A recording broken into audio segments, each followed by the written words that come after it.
3 minutes plus stoppages left. Here comes Barton's delivery. It's a teasing one. It's headed away by Arsenal. Check Tiote! Oh! Oh! Boom! Take the room! Boom! Take the room! Boom! Take the room! Yes! Boom!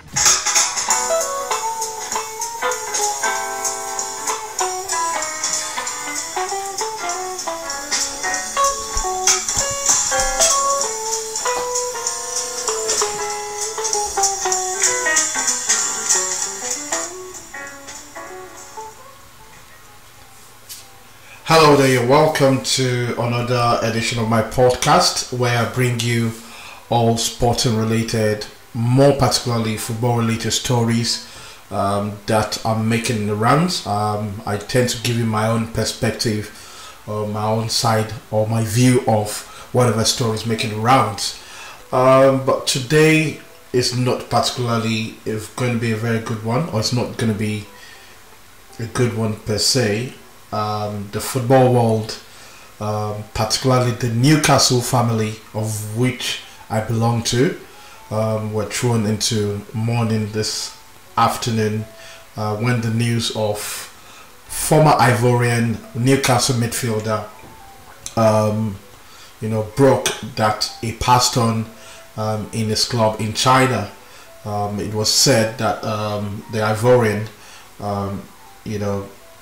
died of a cardiac arrest or heart attack but today during the training session with his club in China. It's such a sad story. Tiote is just 30. He joined Newcastle United in 2010 from FC 20.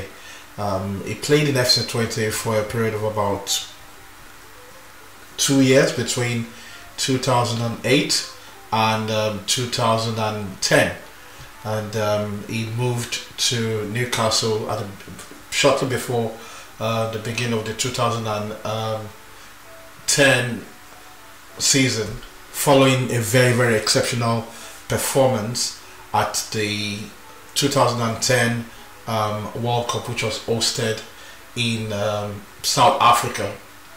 The Ivorian made a move and he became a huge integral part of the Newcastle team at the time, and it's quite sad that he's no longer with us. I would like to talk about Tiote, my own memories of the Ivorian midfielder. I remember very well one of my most memorable games as a Newcastle fan. The game between Newcastle and Arsenal, which was played at the St James's Park. It was such a game that half-time Arsenal were, dominating. They were about 4 goals up, and the game almost looked impossible.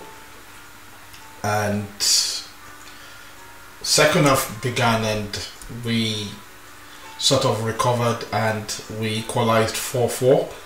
But the fourth goal was the significant one, which I want to talk about. The goal was scored by Tiote. He blasted in a crack of a goal towards the tail end of the game, which sort of leveled us with Arsenal, and we're able to secure a point from that game. And that's one of my most memorable moments. I'm remembering Tiote, and I will never forget in the hurry as well how Tiote equalized against Nigeria at the African Cup of Nations in 2013, which was hosted in South Africa.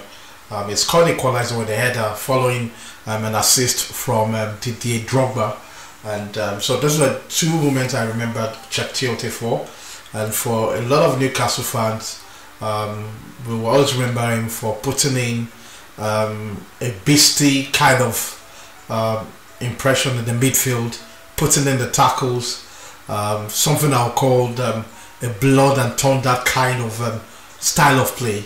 And Tiote was also quite known for, getting red cards.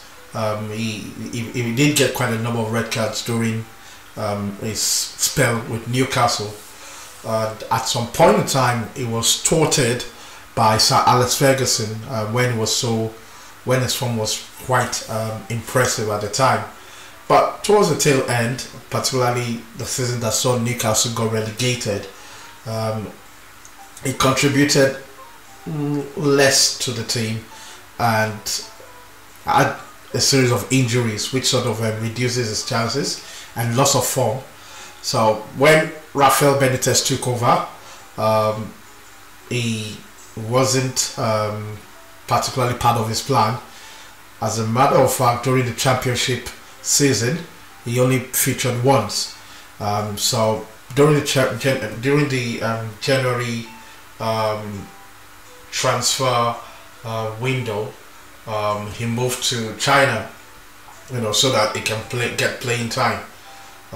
Unfortunately, it was at his present club that he passed on, and it's quite sad. But I would like to, because right from my teenage years, the very first time I heard of I witnessed a player collapsing during a game was a player by the name Samuel Okparaji of Nigeria, who collapsed while playing for Nigeria against Angola in 1989. And the next time I heard about another similar situation was in 2003 at the Confederation Cup, in which Cameroonian Marc Vivien Foe collapsed and during the game, and subsequently passed on. And of course, the one that probably will still be fresh in the memory of the football world was Fabrice Muamba, who collapsed and miraculously came back to life again, and of course he was forced to retirement. But I think African players, or black players to be precise, need to begin to pay attention to their heart and or cardiac related issues. They need to pay more attention to that. I remembered Kanu Nwankwo, who was supposed to who signed for Inter Milan, but it was discovered that he had some heart-related issue. We had players like Kaluli Fadiga of Senegal who had a similar problem. So it seems to me that it's something that is quite common among African or black players. So I think maybe a lot of Africans or black players needs to begin to pay more attention to the issue of cardiac arrest. But be that as it may, I would like to, on behalf of the Newcastle family, to pay tribute to a legend who served the club to the best of his ability, who was an absolute professional. Alan Pardew, the man that brought him on, has paid tribute to him already. Rafael Benitez, I've paid tribute to him, has been an exceptional professional.